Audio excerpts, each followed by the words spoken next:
Hello all, welcome back to screen space. ఈ వీడియోలో 7 under rated Korean movies గురించి అయితే మాట్లాడుకుందాం మావా. ఇది ఒక సజెషన్ వీడియోనే, రివ్యూస్ వీడియో అయితే కాదు. సో ప్రతి మూవీ గురించి జస్ట్ మూవీ ఏంటి, ఏ ఓటీటీలో ఉంది, తెలుగులో ఉందా లేదా, ఎందుకు చూడొచ్చు, వీటి గురించి చెప్తాను. ఇంతకు మించి అయితే ఎక్కువ నేను మాట్లాడదలుచుకోలేదు. యాక్చువల్లీ మనకి కొరియన్ మూవీస్ అంటే ఇంటెన్స్ థ్రిల్లర్స్ ఉంటాయి, స్ట్రాంగ్ ఎమోషన్స్ ఉంటాయి, అండ్ మైండ్ బ్లోయింగ్ ట్విస్ట్లు అయితే ఉంటాయి. ఇలాంటి మూవీస్ అయితే మనం చాలా చూసేసాం. బట్ కొన్ని మూవీస్ అయితే వస్తుంటాయి భయ్య, బట్ అవి అందరికీ అయితే రీచ్ అవ్వనమాట, చాలా అండర్ రేటెడ్ గా అయితే ఉండిపోతాయి. అలాంటి 7 మూవీస్ గురించి మాట్లాడుకుందాం. ఏంటి కొరియన్ మూవీస్ అన్నిట్లో 7 ఉన్నాయా అంటారేమో. లేదు భయ్య, నేను జస్ట్ లిస్ట్ లో 7 పెట్టా. ఇలాంటి ఎపిసోడ్లు ఇంకా చేద్దాం మనం ఫ్యూచర్ లో. బట్ ఇప్పటిదాకా ఈ మూవీస్ ఎవరు చెప్పలేదంటే అలా ఏం లేదు, యూట్యూబ్ లో చాలా మంది అయితే చెప్పి ఉన్నారు. మరి నువ్వెందుకు కొత్తగా పెడుతున్నావు అని అడుగుతారేమో. ఒకవేళ మీరు ఆల్రెడీ ఈ మూవీస్ చూసేసి ఉంటే గనక మీకు ఒకసారి మళ్ళీ ఈ మూవీస్ గుర్తు చేయడానికి, లేకపోతే కొంతమంది ఆడియన్స్ అయితే ఉంటారు ఇంకా చూడని వాళ్ళు, వాళ్ళ కోసం కూడా ఈ వీడియో అయితే యూజ్ అవుతుంది. సో కామెంట్స్ లో నన్ను వేసుకోవద్దు. ఒకవేళ మీరు చూసేసి ఉంటే మీకు ఎలా అనిపించినాయి ఈ మూవీస్ గురించి మీ కామెంట్స్ లో చెప్పండి. చూడకపోతే ఒకసారి విజిట్ చేసి చెక్ చేసేయండి. ఇక ఫుల్ వీడియోలోకి వెళ్ళిపోదాం. మన లిస్ట్ లో ఫస్ట్ మూవీ వచ్చేసి I saw the devil, 2010 movie భయ్య. స్టోరీ ప్లాట్ వచ్చేసి ఒక NIS ఏజెంట్ అయితే ఒక బ్రోటల్ రివెంజ్ అయితే తీర్చుకోవడానికి చూస్తాడు తన వైఫ్ ని మర్డర్ చేసిన సైకోపాత్ మీద. OTT అయితే అమెజాన్ ప్రైమ్ లో ఉంటుంది, తెలుగు కూడా అవైలబుల్ గా ఉంది. ఫ్యామిలీతో అయితే నాట్ రికమెండెడ్ భయ్య. వైలెన్స్ పరంగా డిస్టర్బింగ్ సీన్స్ అయితే ఉంటాయి. ఎందుకు చూడాలంటే one of the most intense revenge thrillers అని చెప్పొచ్చు. చాలా రా ఉంటుంది, షాకింగ్ గా ఉంటుంది, అండ్ కొన్ని అన్ఫర్గటబుల్ మూమెంట్స్ కూడా ఉంటాయి అన్నమాట. చాలా గట్టిగా ప్లాన్ చేసి చూపిస్తారు, మంచి టెన్షన్ కూడా క్రియేట్ చేస్తారు. సినిమాటిక్ బ్రిలియన్స్ కూడా చాలా బాగుంటుంది. ఇక సెకండ్ వన్ వచ్చేసి మెమరీస్ ఆఫ్ మర్డర్. ఇది 2003 మూవీ అనమాట. ఇదైతే బయట ఆన్లైన్ లో దొరికేస్తుంది, ఓటీటీలో అయితే లేదు, తెలుగు కూడా అవైలబుల్ గా అయితే లేదు. స్టోరీ ప్లాట్ వచ్చేసి 1980s లో first real life serial killer case అయితే వస్తుంది.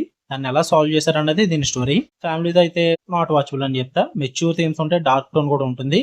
ఎందుకు చూడొచ్చు అంటే గ్రిప్పింగ్ ఇన్వెస్టిగేషన్ డ్రామా భయ్య, అండ్ పైగా based on Korea's first serial killer case అనమాట. చాలా హాంటింగ్ ఉంటుంది, రియలిస్టిక్ గా ఉంటుంది. ఒక మాస్టర్ పీస్ అనే చెప్పాలి ఇదైతే మూవీ. సో ఖచ్చితంగా చూడండి. ఇంకా థర్డ్ వన్ విషయానికి వచ్చేస్తే ఫర్గాటన్, 2017 మూవీ. స్టోరీ ప్లాట్ వచ్చేసి ఒక యంగ్ మ్యాన్ అయితే ఉంటాడు, తనకి కొన్ని టెరిఫైయింగ్ సీక్రెట్స్ అయితే తెలుస్తాయి అనమాట. అది కూడా తన బ్రదర్ కిడ్నాప్ అయ్యి తిరిగి ఇంటికి వచ్చిన తర్వాత. దాని తర్వాత ఏం జరిగింది అన్నదే మూవీ. ఇదైతే నెట్ఫ్లిక్స్ లో ఉంది, తెలుగులో అయితే లేదు. ఫ్యామిలీతో అయితే స్కిప్ చేయాల్సి వస్తుంది భయ్య, అంటే కొంచెం డార్క్ సైకలాజికల్ టెన్షన్ సీన్స్ అయితే ఉంటాయి. సో ఫ్యామిలీతో నాట్ రికమెండెడ్ అనే చెప్తా. ఎందుకు చూడొచ్చు అంటే మైండ్ ట్విస్టింగ్ సైకలాజికల్ థ్రిల్లర్ భయ్య. మంచి మంచి షాకింగ్ రివీల్స్ అయితే ఉంటాయి, ట్విస్ట్లు కూడా చాలా బాగా ప్లాన్ చేసుకుంటారు. అంటే చివరి వరకు కూడా మూవీలో ఫైనల్ మినిట్ వరకు కూడా మిమ్మల్ని గెస్సింగ్ చేయిస్తూనే ఉంటారు. మూవీ మొత్తం కూడా అంత బాగా ప్లాన్ చేసుకుంటారు. రైటింగ్స్ అంత బాగుంటాయి, ట్విస్ట్లు కూడా బాగా వర్కౌట్ అవుతాయి. సో ఖచ్చితంగా చూడండి. ఫోర్త్ వన్ విషయానికి వచ్చేస్తే మిడ్ నైట్. ఇది కూడా ప్రైమ్ వీడియోలో అయితే అవైలబుల్ గా ఉంటుంది, తెలుగు కూడా అవైలబుల్ గా ఉంది. స్టోరీ ప్లాట్ విషయానికి వచ్చేస్తే డెఫ్ ఉమెన్ అయితే ఉంటుంది అనమాట. తను ఒక సీరియల్ కిల్లర్ ద్వారా అయితే టార్గెట్ అవడం జరుగుద్ది. దాని తర్వాత ఏం జరిగింది అన్నది మూవీ. ఫ్యామిలీతో అయితే ఓకే భయ్య చూడొచ్చు. వల్గారిటీ గట్రా లేదు, కానీ కొంచెం టెన్స్ వైలెన్స్ అయితే ఉంటుంది. సో పర్లేదు చూడొచ్చు అని చెప్తా. ఈ మూవీ ఎందుకు చూడాలంటే యునీక్ థ్రిల్లర్ భయ్య. అంటే ఒక డెఫ్ ఉమెన్ పర్స్పెక్టివ్ లో సీరియల్ కిల్లర్ నుంచి ఎస్కేప్ అయ్యే సీన్స్ ఇవన్నీ కూడా చాలా బాగా రాసుకుంటారు. ఆ థ్రిల్లర్ సెటప్ అదంతా కూడా చాలా బాగుంటుంది. Edge of the seat suspense అయితే ఇస్తారు త్రూ అవుట్ ద మూవీ. బాగా ఎంజాయ్ చేస్తారు మీరు. ఇక ఫిఫ్త్ మూవీ విషయానికి వచ్చేస్తే ది కాల్. ఇది 2020 మూవీ భయ్య, నెట్ఫ్లిక్స్ లో ఉంది, తెలుగు ఆడియో అయితే లేదు. ఫ్యామిలీతో నాట్ రికమెండెడ్ అని చెప్తా. వైలెన్స్ ఇంటెన్స్ థీమ్స్ అయితే గట్టిగా ఉంటాయి. ఇక దీని స్టోరీ ప్లాట్ విషయానికి వచ్చేస్తే ఇద్దరు ఉమెన్స్ అయితే ఉంటారు, ఒకే హౌస్ లో ఉంటారు కానీ బట్ డిఫరెంట్ టైమ్స్ అనమాట. కానీ ఒక మిస్టీరియస్ ఫోన్ ద్వారా అయితే కనెక్ట్ అవుతూ ఉంటారు. అది ఎలా అన్నది మీరు ఈ మూవీలో చూస్తారు భయ్య. ఈ మూవీ ఎందుకు చూడాలంటే టైం ట్రావెల్ బేస్డ్ థ్రిల్లర్ అనమాట. చాలా మిస్టీరియస్ గా ఉంటుంది.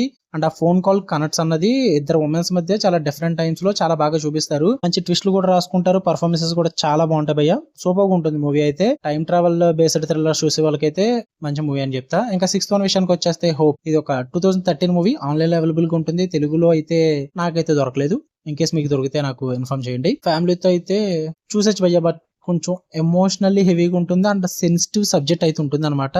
దాని పరంగా ఓకే అనుకుంటే మీరు చూడొచ్చు, లేదంటే ఇబ్బంది పడతారు. ఒకసారి చెక్ చేసుకోండి మరి. ఇక ఈ మూవీ స్టోరీ విషయానికి వచ్చేస్తే ఒక ఫ్యామిలీ అయితే ఉంటారు. వాళ్ళ ఫ్యామిలీలో ఉన్న ఒక యంగ్ డాక్టర్ అయితే హారిఫిక్ ఇన్సిడెంట్ అయితే ఫేస్ చేస్తుంది అనమాట. దాని నుంచి తనని ఎలా హీల్ చేశారన్నదే మూవీ భయ్య. ఇక మూవీ ఎందుకు చూడాలంటే ఒక హార్ట్ఫుల్ ఎమోషనల్ స్టోరీ చూద్దాం అనుకుంటే, అది కూడా ఫ్యామిలీస్ పరంగా ట్రాజడీ జరిగితే దాన్ని ఏ విధంగా ఫ్యామిలీస్ తీసుకుంటాయి అండ్ ఎలా రికవరీ అవుతారు, ఇదంతా కూడా డీప్లీ ఎమోషనల్ అండ్ ఇన్స్పైరింగ్ గా చూపిస్తారు భయ్య. ఒక హార్ట్ ఫెల్ట్ మూవీ ఏదన్నా చూద్దాము, మంచిగా ఫీల్ అవుదాం అనుకుంటే ఖచ్చితంగా చూడండి, చాలా బాగుంటుంది. మంచి ఎమోషనల్ మూవీ అని చెప్తాను నేనైతే.